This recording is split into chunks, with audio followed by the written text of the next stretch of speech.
ამ რამდენიმე დღის წინ ლიტვის პრეზიდენტმა, რომელიც ჩვენ მეგობარია ტრადიციულად ქვეყანას და ეს ლიტვის პრეზიდენტი გრიბაუსკაიუტი რაღაცა ესეთი მსგავსი რაღაცა თქვა ესეთ, რომ ეხლა მოდი ვიწოთ უკრაინის მოლდოვასთვის ევროპაში და საქართველოს ევრაზიის კავშირშიც აქვს ინტერესი და ამიტომ მოდი დანარჩენ ქვეყანაზე გადავერთოთ.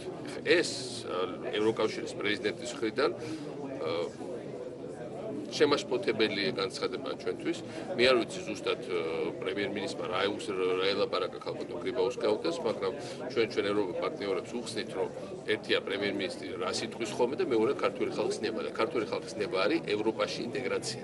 და არავითარ შემთხვევაში არ უნდა მოხდეს ამ ლებიდან სხვა ქვეყნების გადართვა, მოდი იმათ მივხედოთ, იმიტომ რომ რა თქმა უნდა ქართველებს, უკრაინელებს და მოლდოველებს არანაკლებ უნდათ ევროპაში და ბევრად მეტადაც შეიძლება უნდათ ბევრი ფაქტორის გათვალისწინებით.